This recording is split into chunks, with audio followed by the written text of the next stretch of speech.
If your pivot table won't update, you're not crazy, and your data might be fine. Most pivot table not updating problems come from just a few causes. The pivot table never refreshed, the source range didn't include new rows, or Excel is still using an old pivot cache. In this video, you'll get a fast, reliable checklist you can run every time. We'll start with the simplest fix, refreshing the pivot table the right way. Then we'll move into the common traps, like data added outside the source range, grouped items that hide new dates, and calculated fields that look stuck. I'll also explain what the pivot cache is in plain English, and when you should rebuild it instead of fighting it. By the end, you'll know exactly where the update is failing, and how to fix it without breaking your layout. Let's make your pivot table reflect reality again. Next step. First, confirm what not updating actually means. Sometimes the pivot table totals are wrong. Other times the totals are correct, but a new category doesn't appear in the row labels. And sometimes the pivot table updates, but your pivot chart or slicers don't. These are different problems with different fixes. Here's a quick way to diagnose it. Ask, did the underlying source data change? Or did you only expect the pivot table to pick up new rows? Next, are you missing records or missing labels? Missing records usually points to the source range or cache. Missing labels often points to filters, grouping, or the show items with no data setting. Also, check whether you have multiple pivot tables built from the same data. If one updates and another doesn't, you're likely dealing with separate caches or different source ranges. This clarity saves you a lot of random clicking. Next step. Now the most common fix, refresh, but do it intentionally. A normal refresh tells Excel to reread the pivot cache from the source data. If you have one pivot table, a simple refresh is usually enough. If you have several pivot tables, you might refresh one and assume the rest follow, but that depends on whether they share the same cache. Also, there are two levels, refreshing a pivot table and refreshing all connections in the workbook. If your source is an external query, Power Query output, or a data model, you often need a full refresh all, so the source updates first, then the pivot table updates second. One more detail. If your pivot table is set to refresh on open, it still may not run if the workbook opens in a protected or limited state. So build the habit. Update the source, then refresh all, then check the pivot fields list for changes. Next step. If refresh didn't work, the next suspect is the source range. A pivot table only reads what it's told is the source. If you pasted new rows below the table, but the source range stops earlier, the pivot table will never see them.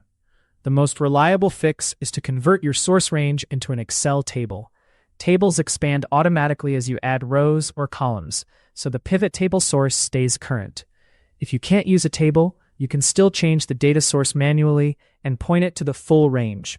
Just be careful with blank rows, because blanks can cause Excel to guess the range incorrectly.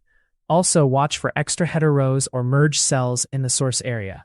Pivot tables expect a clean header row with unique names. If the headers are messy, updates can fail silently or create strange new fields.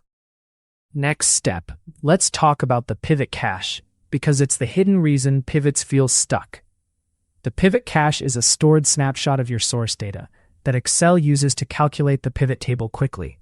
Refresh updates that snapshot, but the cache can still cause issues when it's shared, corrupted, or holding old items. For example, you delete a category from the source, but it still shows up in the pivot table filter list. That's usually old items stored in the cache. Or you have two pivot tables that you thought were independent, but they share a cache, so changing one affects the other. The key idea, pivot tables don't always read the sheet live, they read the cache. So when behavior is weird, you either clean the cache settings or you rebuild the pivot table so it creates a fresh cache from scratch. Next step. A very practical fix is clearing old items from the cache. When you remove values from your source, Excel may keep them in drop-downs and labels because the cache remembers them. This is controlled by a setting often called Items to Retain. If it's set to keep old items, your pivot table can look outdated even after a refresh. The fix is to tell Excel to retain none, then refresh again. After that, deleted categories usually disappear from filters and row labels. One caution, if you rely on those old items for consistent reporting, clearing them can change what appears in your filters, which might confuse other users.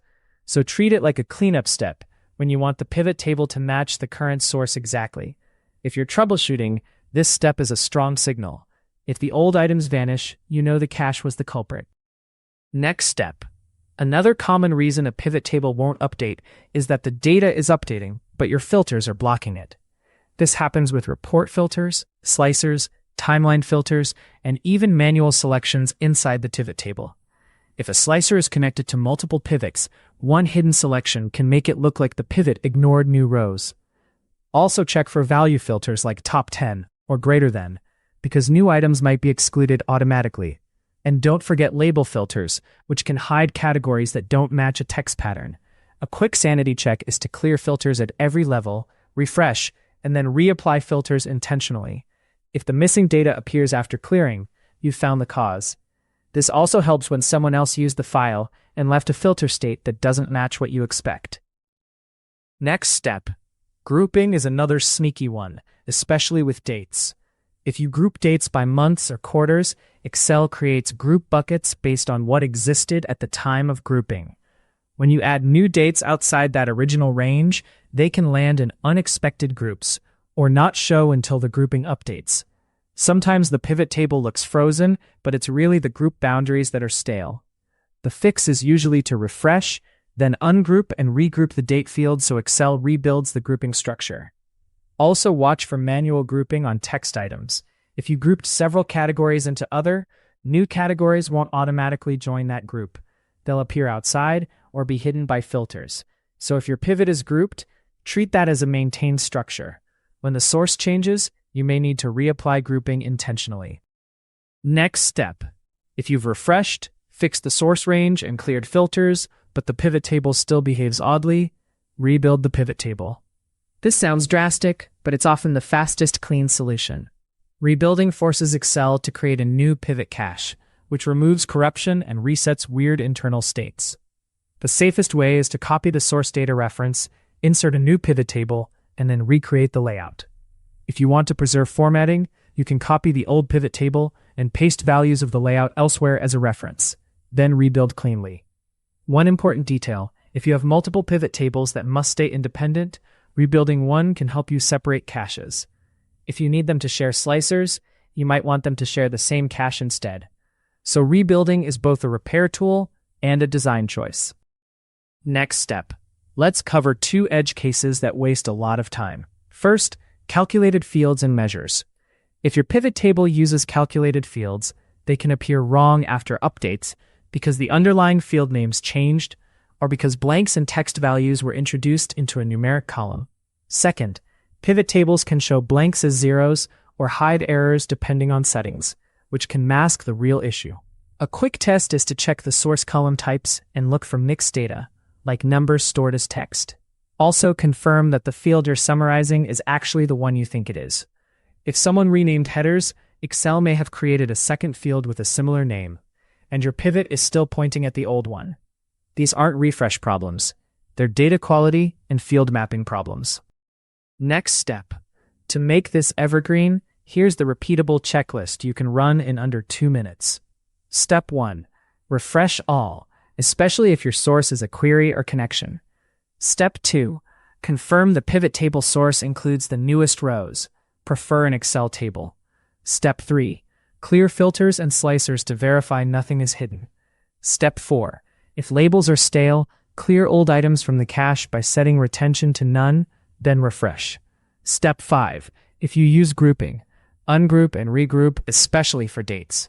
And step 6. If the pivot table still acts strange, rebuild it to force a new cache. That's the whole mental model. Refresh, range, filters, cache, grouping, rebuild. If you follow that order, you'll stop guessing, and you'll fix the actual cause quickly. One last tip. Document which pivots share caches, so future changes don't surprise you. Next step. Let's wrap it up. When a pivot table won't update, it's usually not one mysterious bug. It's one of a few predictable systems. The refresh action, the defined source range, the filter state, the grouping structure, or the pivot cache. Once you understand that pivot tables read from a cache, the behavior makes a lot more sense. Use the checklist order because it goes from easiest to most structural. If you want, I can also do a follow-up on managing shared caches, slicer connections, and building pivots that stay stable as your dataset grows. If this helped, subscribe for more Excel troubleshooting that's practical and calm. And for a quick check-in, comment with your situation. Is your pivot table failing because of A, new rows not included, or B, old items still showing up? Small tweaks compound into massive performance gains. Subscribe to catch the next workflow optimization.